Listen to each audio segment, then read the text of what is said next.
the great coal mining state of North Dakota. And thanks as well to Speaker of the House, Mike Johnson, a fantastic guy who's doing a great job. Thank you, Mike. EPA Administrator Lee Zeldin. He's our secret weapon. He's getting those approvals done in record-setting time. True. Great Senators John Barrasso and Jim Justice. Thank you very much for being here. Hi, Jim. Been a long time, Jim. You're looking good. Shelley Moore Capito. Thank you, Shelley. Thank you very much, Shelley.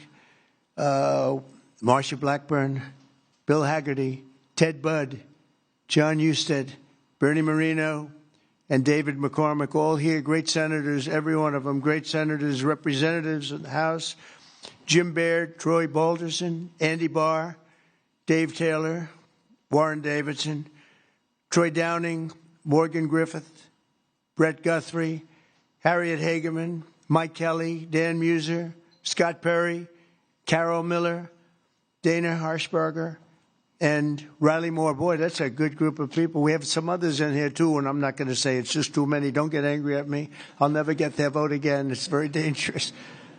I also want to thank the president of the Washington Coal Club, Michael Day, CEO of the National Mining Association, Richard Nolan, along with many of the greatest business leaders in this powerful industry and a great industry it is. But, of course, the most important people here today are those who get their hands a little bit dirty to keep America running at full speed, our frontline coal workers. And I'm pleased to report that in the first year of my presidency, real wages for the typical miner increased by more than $2,200. I'd say that's pretty good, right?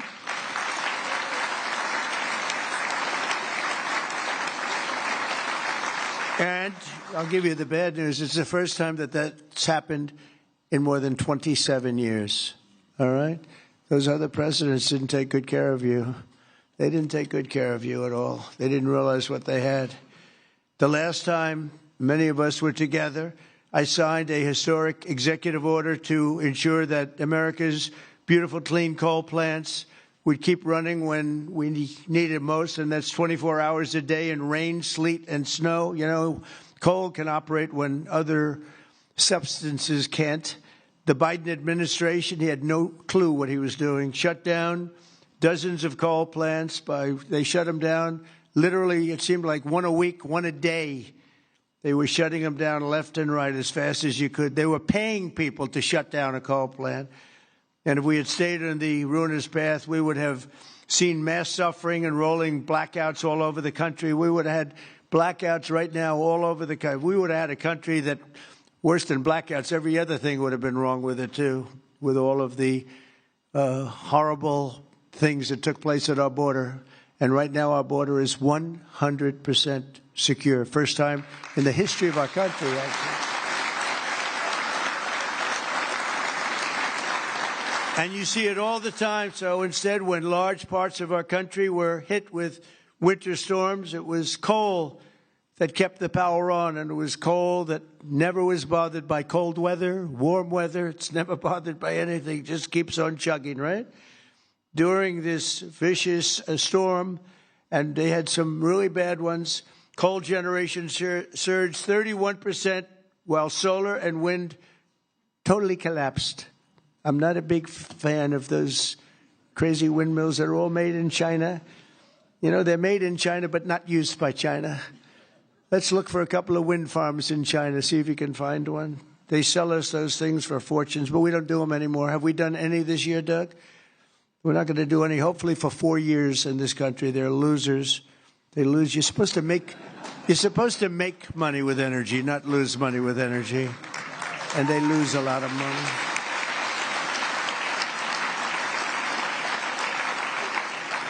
And by the way, they're all over Europe. And, you know, I was recently there, and it's not recognizable what they've done to their beautiful fields and those beautiful, beautiful scenic areas. And they put those wind turbines all over the place, and they're chugging, not doing a damn thing except every time it goes around, it loses a fortune. It's horrible. They've lost their way.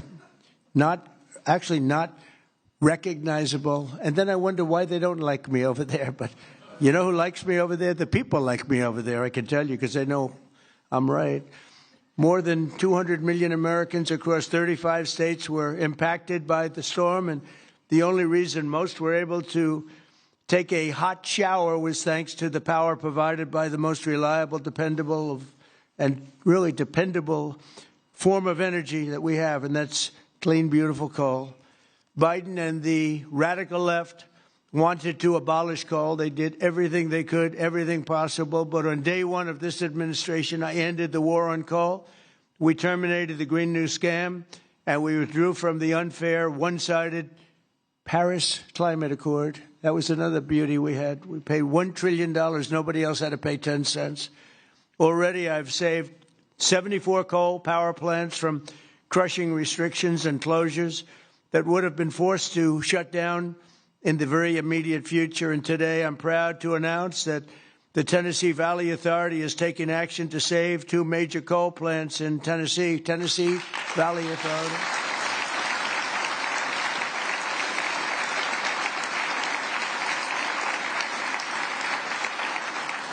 The plants are the Cumberland Fossil Plant and the Cumberland City. It's in Cumberland City. It's a big, beautiful thing that they just wanted to shut down. You know, the Tennessee Valley Authority has gone in a very stupid, very bad direction.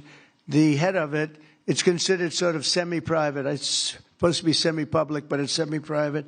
It's the highest paid government-type official in history. I think they pay them $10 million a year. They're paying them $10 million. I think the Speaker of the House wants to resign and head the Tennessee Valley Authority. And he could do a much better job, I can tell you that. Is that right, Doug? They pay him $10 million a year. Can you believe it? Well, Trump is on the scene now. We're going to make his life miserable. $10 million. I wonder what he got before he got that job. Probably making $150,000, right? And the Kingston fossil plant in Harriman, Tennessee, so they're going to remain open and they're going to be vibrant. They're going to be improved, built up, and continue to do all the things that they do. These 2 plants were slated for termination, but we're going to save over 450 jobs by keeping them going and going strong. In addition, I'm directing the Department of Energy to issue funds to coal plants in West Virginia, Ohio, North Carolina, and Kentucky to keep them online and keep those plants open. Right, Jim?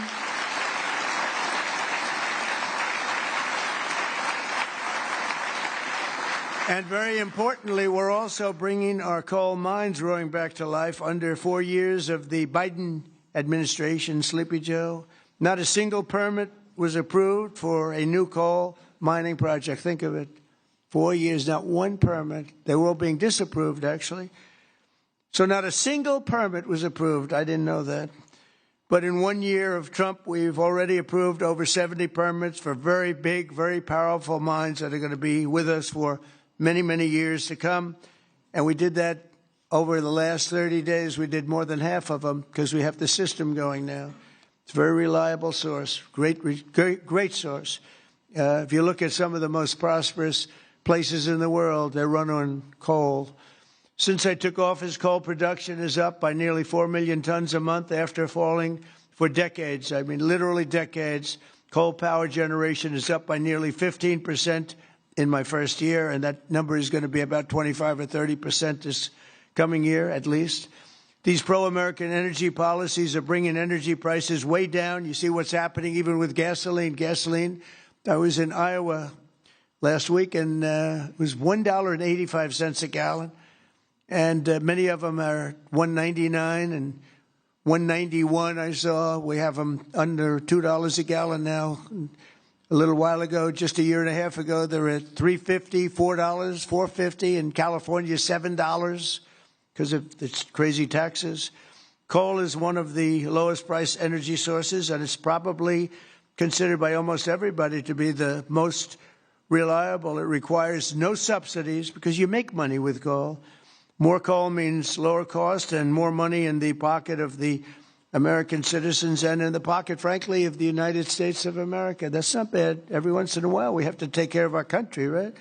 With us today is Caleb Blackford, who drives a haul truck at Bear Run Mine in Duggar, Indiana, great state. We love Indiana. I only like states that are one so big, you know. I want to pick. No, I like them all. Where she has worked for 5 years, and she's joined by her wonderful husband, Eric, who also works at the mine, and their really incredible son, Isaac. And Kayla, if you could come forward, I'd like to just have you say a few words, please. Come on up. Where's Kayla? Kayla, oh, hi, Kayla.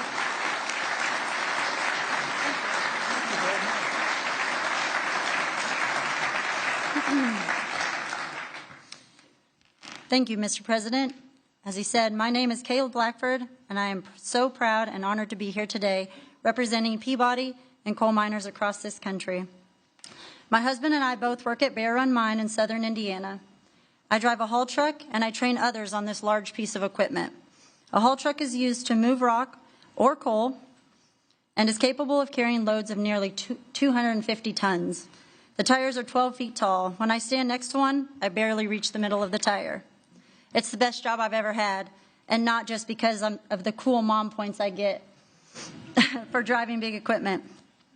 My job supports my family. It supports our community, and it keeps the lights on and electricity affordable, not just in Indiana, but across the country.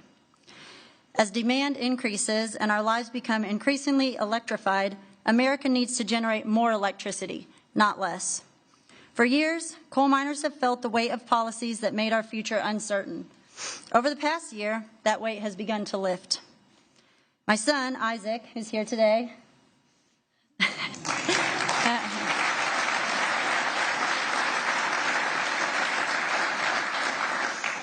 has friends whose parents also work at Bear Run. And when you grow up seeing huge mining equipment from the road, like Isaac and his friends do, you dream about the day when you get to run that equipment. When a mine closes, families don't just lose their jobs. They're often forced to leave their communities, their schools, and their support systems behind. The common sense policies to keep coal plants running implemented by this administration mean that my husband and I can keep working, stay where we are, and continue raising our son in our community that we call home. And the impact is even greater than that because you, Mr. President, have single-handedly kept utility prices affordable, the lights on, and our jobs alive. We are real people under these hard hats. On behalf of America's coal miners, thank you, Mr. President, for recognizing the value of coal and the value of the people who power this industry every day. Thank you, Thank you so much. So nice to meet you. Thank you very much for all of you. Thank you. Sorry, I'll take that.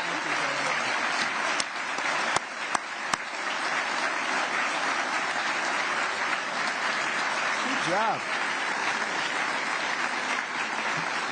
She did a good job, right? Look at the boy. He's so proud of Mom, huh? Did a good job? Couldn't do better, right? Anyway, thank you, Kelly. That's really nice. Thank you very much. Coal is also critical to our national security, vital to everything from steel production to shipbuilding and artificial intelligence. It's incredible what's happening with coal. And it's also incredible how clean they're able to keep it now with all of the new techniques. By using it, they're able to do things environmentally that are amazing. You see that.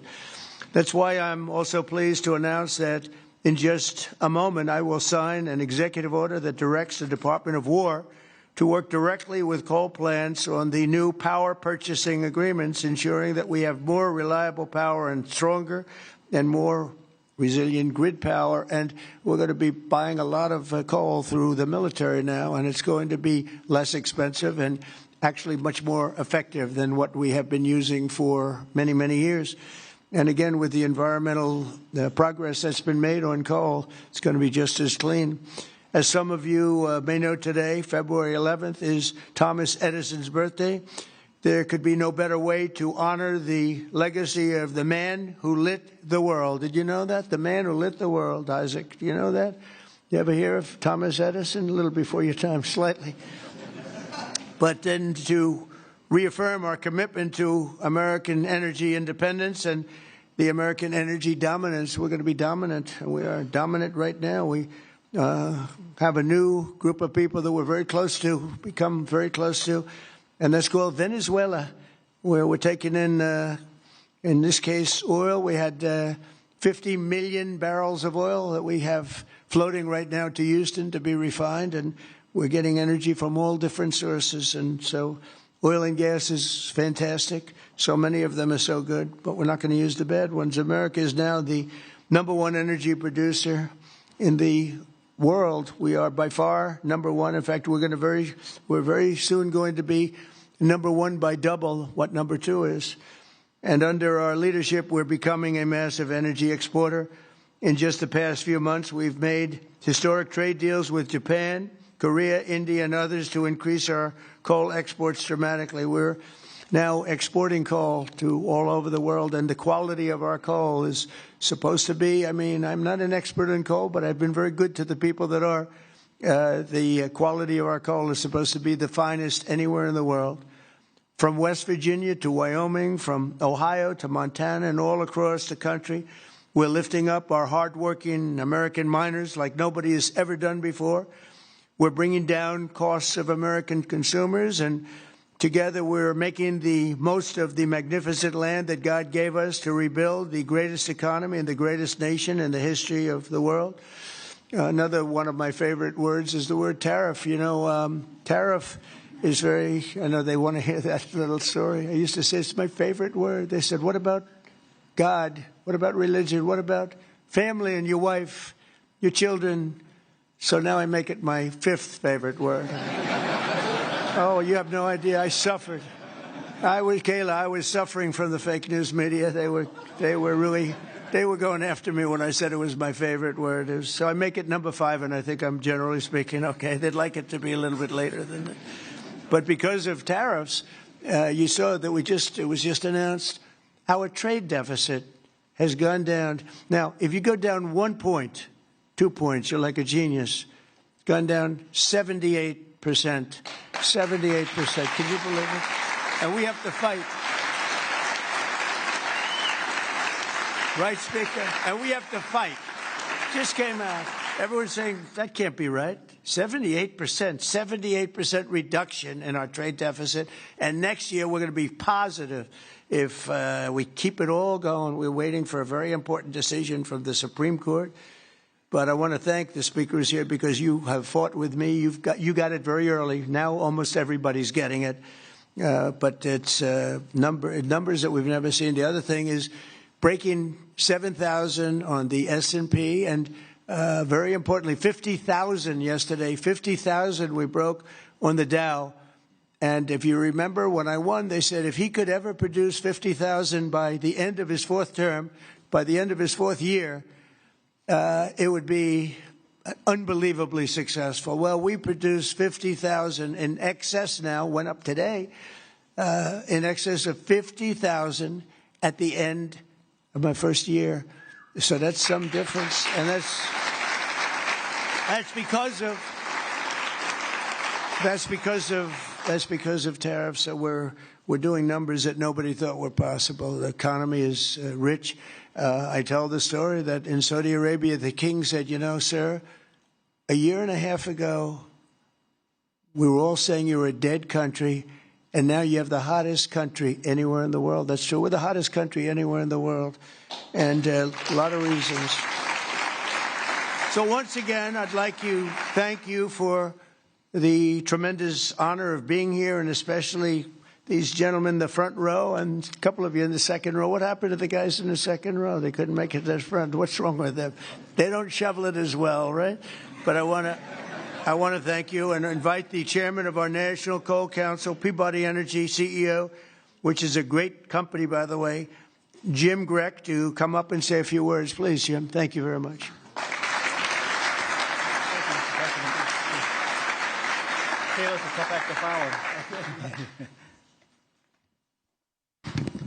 Mr. President, we stand here today representing the thousands of coal miners across the country to express our deep gratitude to you, sir, for the actions you've taken to support our industry. Your leadership and decisive actions have sent a powerful message. We have a president who, more than any other, deeply understands the importance of coal in supporting the future of this nation. Sir, you know what most people don't. The U.S. has more energy in its coal than any nation has in any single energy source. We have more energy than Russia has in its gas, and we have more energy than Saudi Arabia has in its oil. Yet before you, sir, presidents were afraid to allow coal to help keep electricity abundant and low cost. And Mr. President, that changed with you. We saw the impact of your wise policy in real time during the recent winter storm as temperatures plunged and demand surged. The coal plants you directed to keep open provided the stability and resilience that the grid needed. And today, thanks to your leadership, sir, we are working with your administration on the potential to build new coal-fueled power plants and having coal emerge as a source of rare earth elements and critical minerals that are essential for our national security and economic future. Because of you, sir, the mining towns that once feared for their futures are seeing new investment, renewed optimism, and a sense of pride restored. Families feel more secure, local businesses are growing again, communities that had been written off are reinvigorated. For the thousands of workers across this industry, your support has meant more than policy, sir. It has meant dignity, stability, and the recognition that their work matters in making America great again. So, sir, Mr. President, on behalf of Michael Day, the chairman of the Washington Coal Club, and all the coal miners across our great country, I'd like to ask there's some executives and coal miners are going to join us on stage, and we are going to present you an award, sir. Oh, it's great. Thank you very much. Thank you.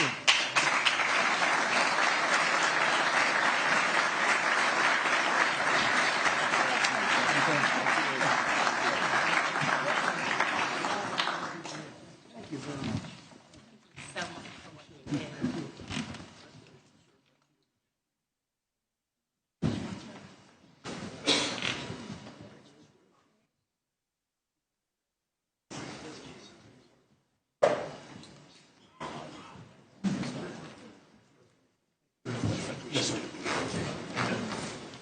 Thank you, fellas, very much. Sir, to show our appreciation, the trophy says the undisputed champion of beautiful, clean coal. Thank you, sir.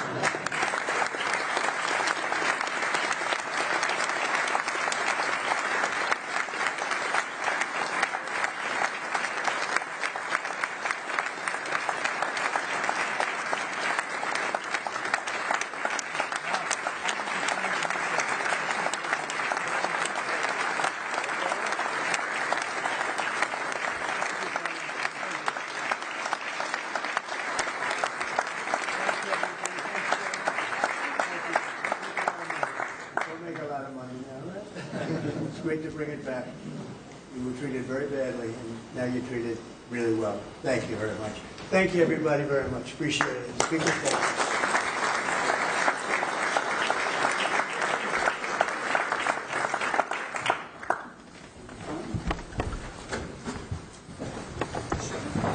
you. We don't use auto pens. There's no auto pen. Okay, come on up. That's great.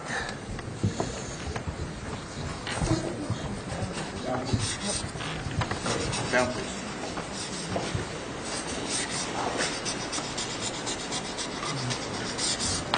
Okay. Here you go, fellas.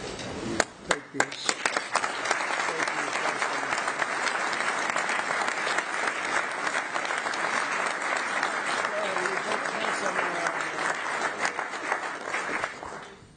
There you go. I'll get up.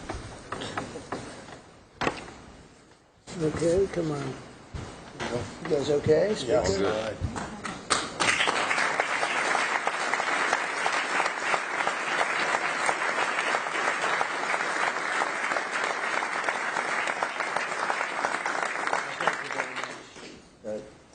Thank you very much. Good luck. Make a lot of money. Have a good time. Thank you.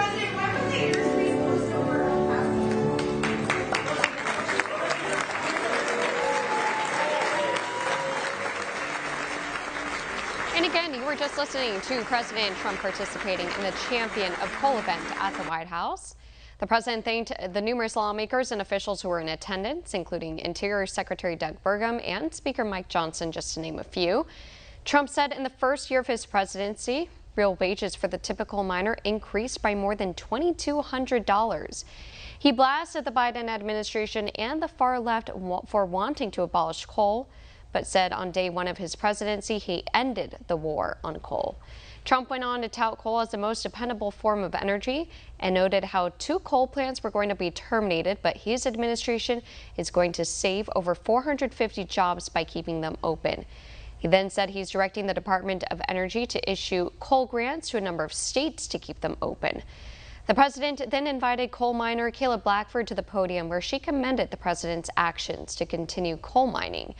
President Trump invited the chairman of the National Coal Council, Jim Grech, who is also the president and CEO of Peabody Energy, who noted how coal helps keep electricity abundant and low cost. Grech was the one who then presented President Trump with the Undisputed Champion of Coal Award. And then you saw right there President Trump signing an executive order directing the Department of War to work directly with coal plants on the new power purchasing agreements to ensure the U.S. has more reliable power and more resilient grid power. And that will round out this hour here on One America News. I'm Stephanie Myers. Here's Alicia Summers with more today's top stories. Stephanie, thank you. Coming up on this hour of One America News, Russia may comply with an expired nuclear treaty. What the Kremlin says has to happen for it to set aside its nuclear ambitions. Plus, the Trump administration takes the next step in rebuilding Venezuela's oil industry and country. More on the move. And President Trump holds talks on Iran with Israel's prime minister.